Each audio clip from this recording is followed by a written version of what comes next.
అందరికీ నమస్కారం. Welcome to Bharati TV. Y S Rajasekhar Reddy గారి 75వ జయంతి సందర్భంగా వైఎస్ఆర్ కాంగ్రెస్ పార్టీ కార్యక్రమాలు పెట్టారు ఆంధ్రప్రదేశ్లో. ఇంతకీ రాజశేఖర్ రెడ్డి గారి మీద అంత ప్రేమ ఏంటి? నిజంగా పోటాపోటీగా పెట్టాల్సిన అవసరం ఏంటి? నిజంగా వైఎస్ యొక్క వారసత్వం జగన లేకపోతే షర్మిల అంటే ఏం చెప్తారు? విషయాల మీద మనతో పాటు చర్చలో పాల్గొంటున్నారు మధుసూదన్ రెడ్డి గారు, పొలిటికల్ అనలిస్ట్. నమస్కారం సార్. నమస్తే సార్. దివంగత నేత వైఎస్ రాజశేఖర్ రెడ్డి గారి 75వ జయంతి సందర్భంగా నిన్న విజయవాడలో ఒక పెద్ద అందరూ వెళ్ళిపోయి ఒక మీటింగ్ పెట్టారు కాంగ్రెస్ పార్టీ. దాంతోపాటు ఇడుపులపైలో కూడా జగన్మోహన్ రెడ్డి గారు అక్కడ నివాళులు అర్పించారు. అది ఇప్పుడు జరుగుతుంది. నిన్న విజయవాడలో జరిగిన సభని ఏ విధంగా చూస్తారు? అక్కడి నుంచి చాలామంది మాట్లాడిన పరిస్థితి ఏం చెప్తారు సార్? ఇప్పుడు వక్తలు చాలామంది మాట్లాడుండొచ్చు. ఈ వక్తలందరూ కూడా నిజాలు దాచిపెట్టి నిజాలు నిర్భయంగా ప్రజలకు చెప్పకుండా జగన్మోహన్ రెడ్డిని తన కాంగ్రెస్ పార్టీలో ఎలా ప్రెజర్ పెట్టి విలీనం చేసుకోవాలన్న ప్రక్రియలో భాగంగా జరిగిన సదస్సు అది.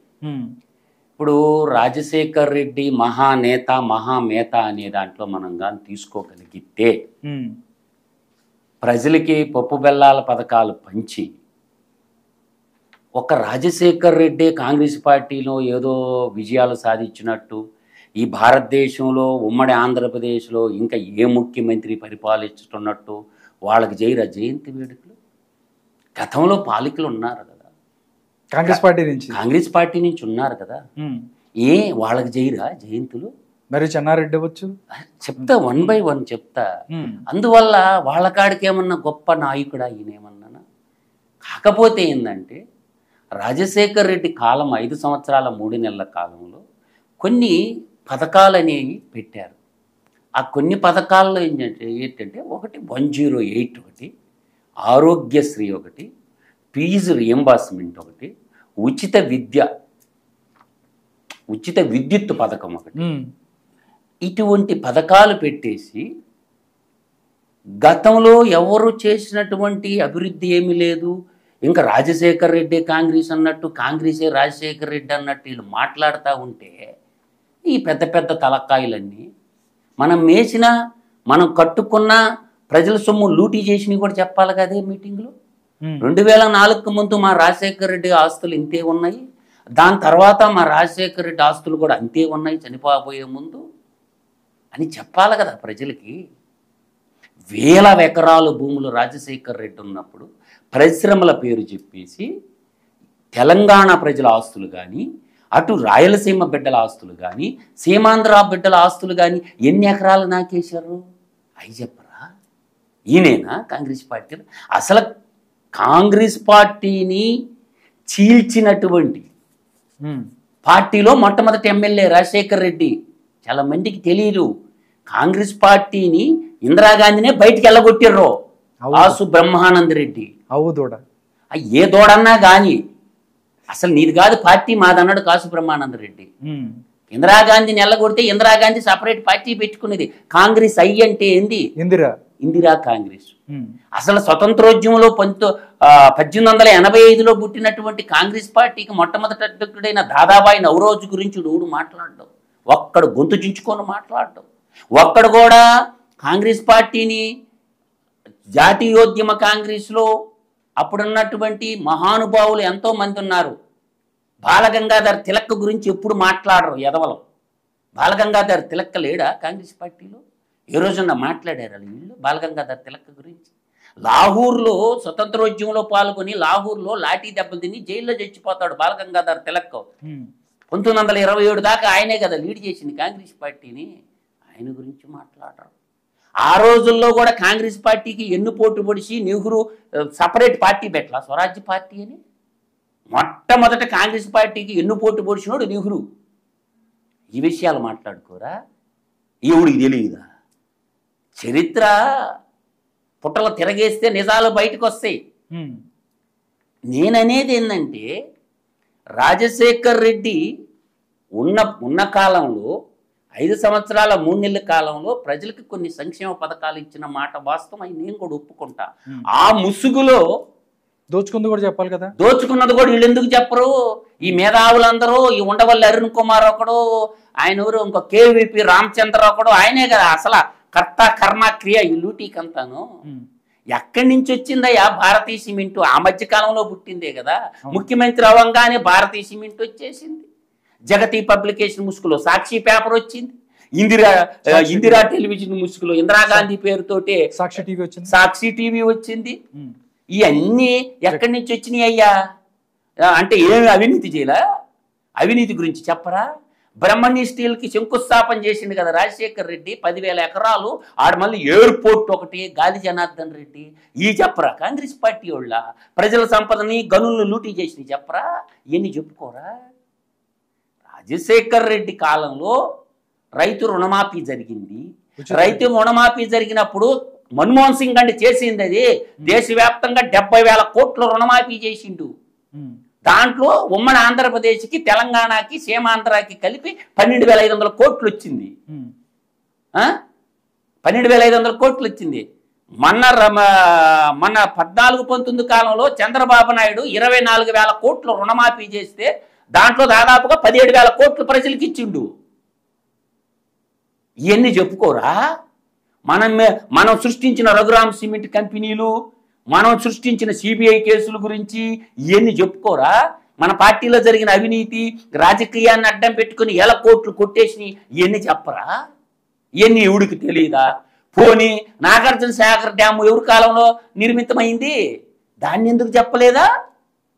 శ్రీశైలం డ్యామ్ ప్రాజెక్టు ఎవరి కాలంలో నిర్మితమైంది? తర్వాత శ్రీరామ్ సాగర్ ప్రాజెక్టు ఎవరి కాలంలో నిర్మితమైంది? రాజశేఖర రెడ్డికి ఏమన్నా సంబంధం ఉందా? నేను చెప్పే ప్రాజెక్టులని మంజీరా నది మీద సింగూరు ప్రాజెక్టు కట్టారు. ఎవరి కాలంలో నిర్మితమైంది? ఇలా నీకు మహబూబ్ నగర్ జిల్లాలో ఇందిరా ప్రియదర్శిని జోరాల ప్రాజెక్టు ఉంటుంది. ఎవరి కాలంలో నిర్మించారు? కడప జిల్లాలో మైలవరం డ్యామ్ ఉంటుంది. ఎవరి కాలంలో నిర్మించారు? తర్వాత నెల్లూరు జిల్లాలో సోమశిల దగ్గర సోమశిల ప్రాజెక్టు ఉంటుంది. ఎవరి కాలంలో నిర్మించారు? తర్వాత అన్నమయ్య ప్రాజెక్టు ఉంటుంది కడప జిల్లాలోని, ఉమ్మడి జిల్లాలో. ఎవరి కాలంలో నిర్మించారు? ఇవన్నీ మాట్లాడరా? కండలేరు రిజర్వాయర్ ఉంటుంది నెల్లూరు జిల్లాలో 60 TMCల కెపాసిటీతో. ఎవరి కాలంలో నిర్మించారు? ఈ విధంగా చెప్పుకుంటా పోతే బోలెడన్ని ప్రాజెక్టులు ఉన్నాయి. ఈ తెలంగాణ గడ్డ మీద కానీ, ఆంధ్రప్రదేశ్లో కానీ, ఇవాళ గుంటూరు జిల్లా, కృష్ణా జిల్లా సస్యశ్యామలమైన దానికి మొట్టమొదట ఆది పురుషుడు ఎవరు అంటే ప్రకాశం పంతులు గారు. ప్రకాశం బ్యారేజ్ 3 TMCల కెపాసిటీతో కట్టిండు. ఆయన గురించి మాట్లాడరా? ప్రకాశం పంతులు గారి గురించి. రాజశేఖర రెడ్డి ఒక్కడే ఆంధ్రప్రదేశ్ని ఎలగబెట్టినట్టు, రాజశేఖర రెడ్డి వల్లే పంటలన్నీ పండినట్టు, నాగార్జున సాగర్ డ్యాముకి రాజశేఖర రెడ్డికి ఏమన్నా సంబంధం ఉందా? శ్రీశైలం డ్యాముకి ఏమన్నా నేను చెప్తాను. వీళ్ళు ఎటువంటి వాళ్ళు అంటే ఈ కాంగ్రెస్ వాళ్ళు సింపుల్గా భక్త మహర్షి గారు ఒక శ్లోకం చెప్పారు. ఇది మూర్ఖ పద్ధతిలో. ప్రతి పద్ధతికి 3 శ్లోకాలు చెప్పాడు భక్త మహర్షి గారు. అర్థమైందా? ఏం చెప్పాడంటే, అజ్ఞః సుఖమారాధ్య సుఖతరమారాధ్యతే విశేషజ్ఞతః జ్ఞానవల దుర్విగ్ధం బ్రహ్మపి నరంజతి. ఇది సంస్కృతంలో ఎప్పుడో చెప్పింది ఇటువంటి వాళ్ళ గురించి భక్త మహర్షి గారు. దాని వివరణ కూడా చెప్తాను నేను.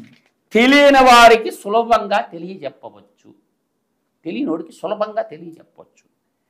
చక్కగా తెలిసిన వారికి సమాధానం చెప్పుట మరింత సులభము. స్వల్ప జ్ఞానము కలిగి సర్వజ్ఞుడునని గర్వపడును వాడిని సృష్టికర్తయగు బ్రహ్మ రంజింపజేయలేడు. బ్రహ్మ కూడా సమాధానం చెప్పలేడు వాడికి. అటువంటి బ్యాచ్ వీళ్ళంతా నిన్న తయారైంది. తర్వాత నేను ఎందుకు చెప్తున్నానంటే, ఇప్పుడు 1 అక్టోబర్ 1953 ఆంధ్ర రాష్ట్రం ఏర్పడింది 11 జిల్లాలతో. మద్రాసు రాష్ట్రంలో ఉన్నప్పుడు ఆంధ్ర రాష్ట్రం ఆంధ్రోద్యమ ఫలితంగా బలిదానం అయితే పొట్టి శ్రీరాములు గారు అప్పుడు మనకేమైంది, ఆంధ్ర రాష్ట్రం ఏర్పడటం జరిగింది. దానికి తొలి ముఖ్యమంత్రి ఎవరు? టంగుటూరి ప్రకాశం పంతులు గారు మహోన్నతుడు, మహానుభావుడు. ఆయన గురించి మాట్లాడరా? ప్రకాశం బ్యారేజీకి పునాది వేసింది ఆయన.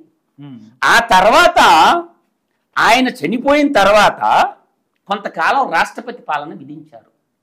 ఆయన 1 సంవత్సరం 45 రోజుల్లోనే అద్భుతమైన పరిపాలన చేశాడు ఆయన. అది 11 జిల్లాల ఆంధ్ర రాష్ట్రం.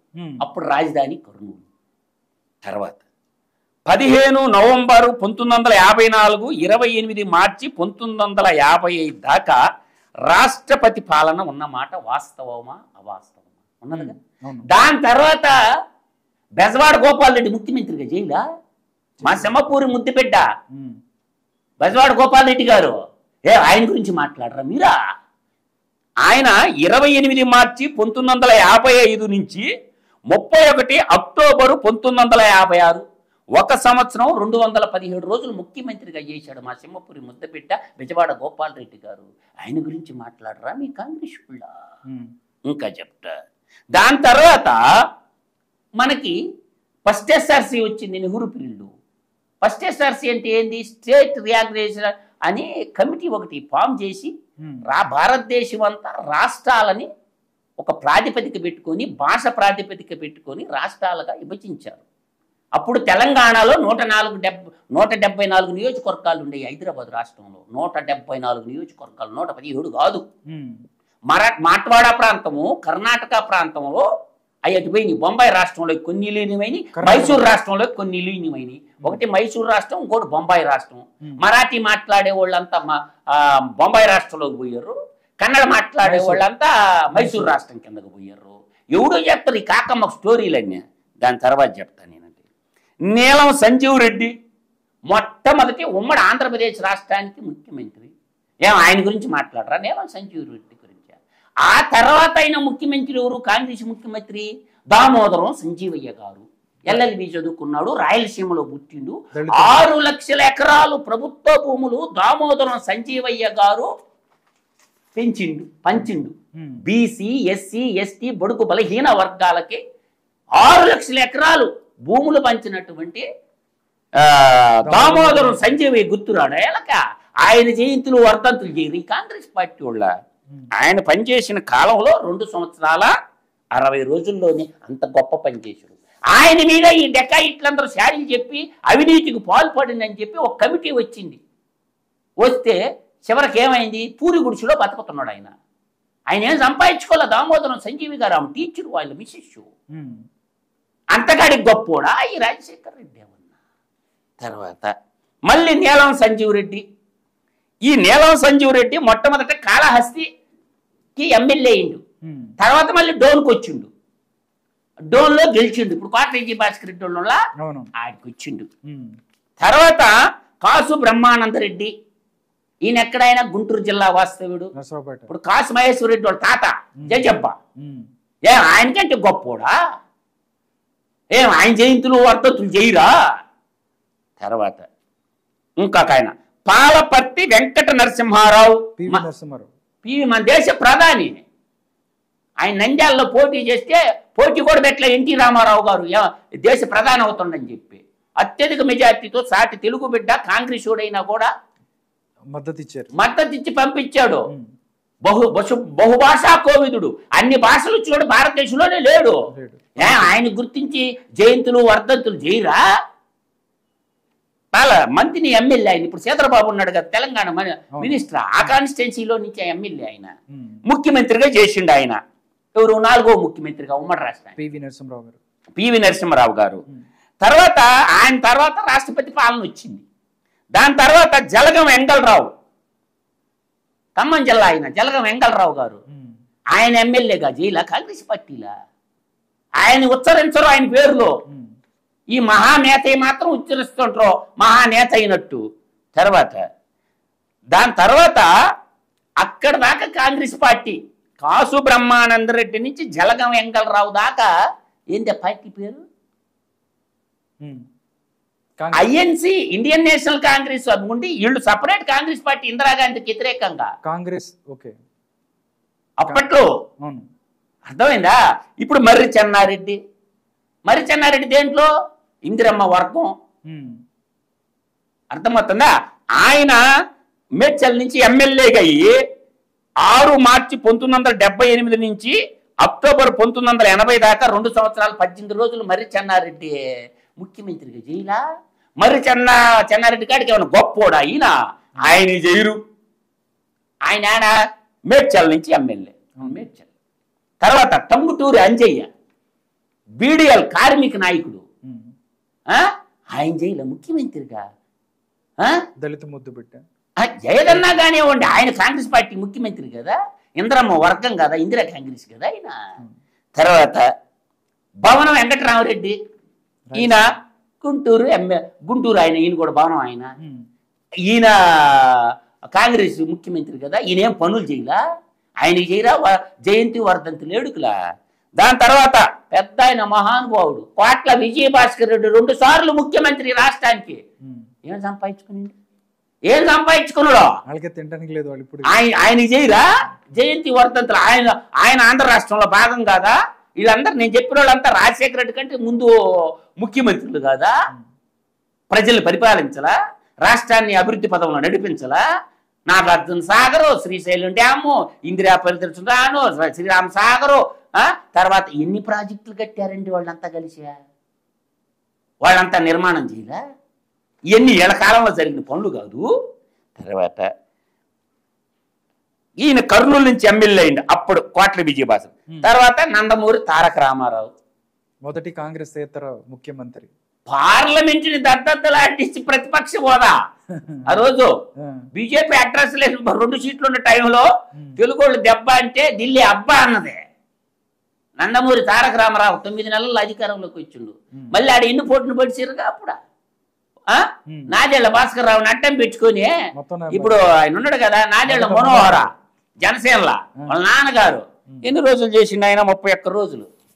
16 ఆగస్టు 1984 నుంచి 16 సెప్టెంబరు 1984, 31 రోజులు. ఎన్ని పోటు గొడవలా, ఎన్ని పోటులు. చరిత్ర గురించి చెప్పాలంటే కాంగ్రెస్ పార్టీ ఎన్ని శాఖలుగా చీలిపోయింది.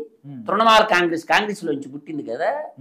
తివారీ కాంగ్రెస్ మన గవర్నర్ గా పనిచేసిండు కదా, గవర్నర్ బంగ్లాల అమ్మాయిలు రేప్ చేసిన రేపిస్ట్ గాడు వాడు తివారీ కాంగ్రెస్ వాడు కదా. తర్వాత కేరళ కాంగ్రెస్ ఒకటి ఉంటది. ఇట్లా కాంగ్రెస్ శాఖ ఉపశాఖలుగా చీలిపోవాలా, అర్థమవుతుందా? తర్వాత ఈమె చెప్పద్ది, ఇప్పుడు ఈమె కాంగ్రెస్ పార్టీని ఎన్ని తిట్టింది షర్మిలా.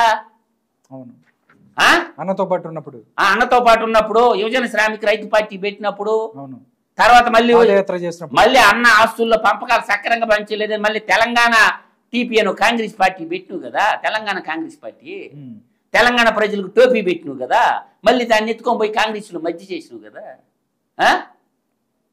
ఏమి ఇవన్నీ కూడా. తర్వాత నందమూరి తారక రామారావు, మళ్ళీ మొట్టమొదటి నందమూరి తారక రామారావు ఎక్కడి నుంచి ఎమ్మెల్యే అని చెప్పండి?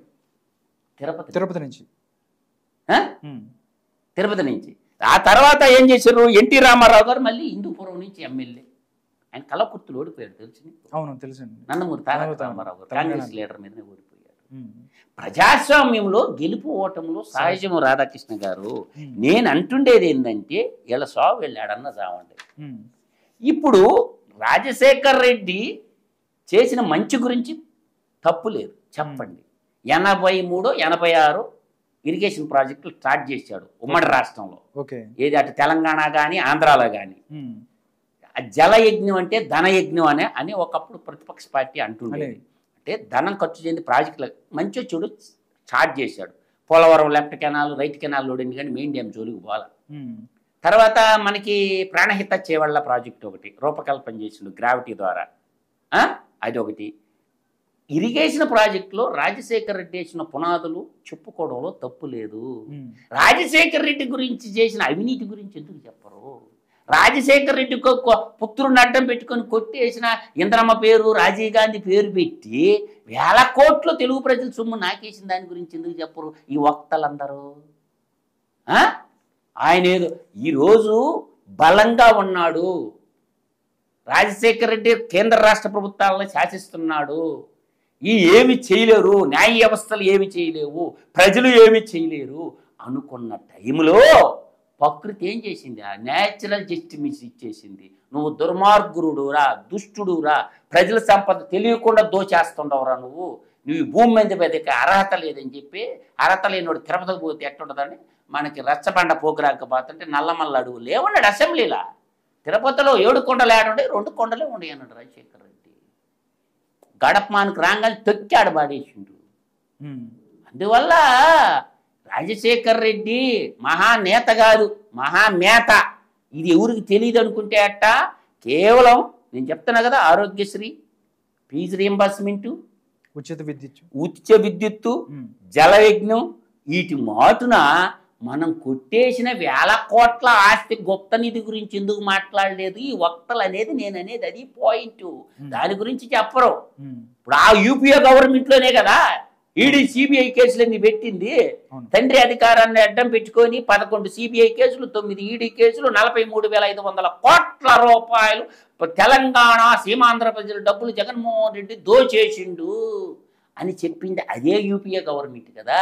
అదే యూపీఏ గవర్నమెంట్, అదే కాంగ్రెస్ పార్టీ కదా ఛార్జ్ షీట్లు వేసింది. దానికి ఎందుకు చెప్పరా? జగన్మోహన్ రెడ్డి ఒక్కడ దోచేసింది, తండ్రికి తెలియకుండా కొట్టేసింది అని ఇవన్నీ చెప్పొచ్చు కదా. ఉండవల్లే ఆ ఓసరవల్లిగాడ స్టేజీ మీద ఆ కేవీపీ గారు చెప్పొచ్చుగా, అయ్యా మేము ప్రభుత్వ పాలనతో కూడా మా సొంత సంక్షేమం కూడా, ప్రజల సంక్షేమంతో పాటు మా సొంత సంక్షేమం కూడా చూసుకున్నాం అని చెప్పుంటే, నిజాలు నిర్భయంగా మాట్లాడుంటే ప్రజల పక్షం అంటారు. ఇవాళ ఇంకా కాంగ్రెస్ పార్టీని ఎవరు పరిపాలించినట్టు, కాంగ్రెస్ పార్టీలో ముఖ్యమంత్రులు లేనట్టు. నేను రాజశేఖర్ రెడ్డికి వ్యతిరేకం కాదు, ఆయన పాలనకి వ్యతిరేకం కాదు, ప్రజల సంపదను ఎందుకు లూటీ చేసిండో అని అడుగుతున్నా నేను. ఒక అవినీతి పార్టీ రాజకీయాలను అడ్డం పెట్టుకొని 1000 కోట్లు దోచేయటం అనేది కూడా ప్రజాస్వామ్యంలో నేరమే.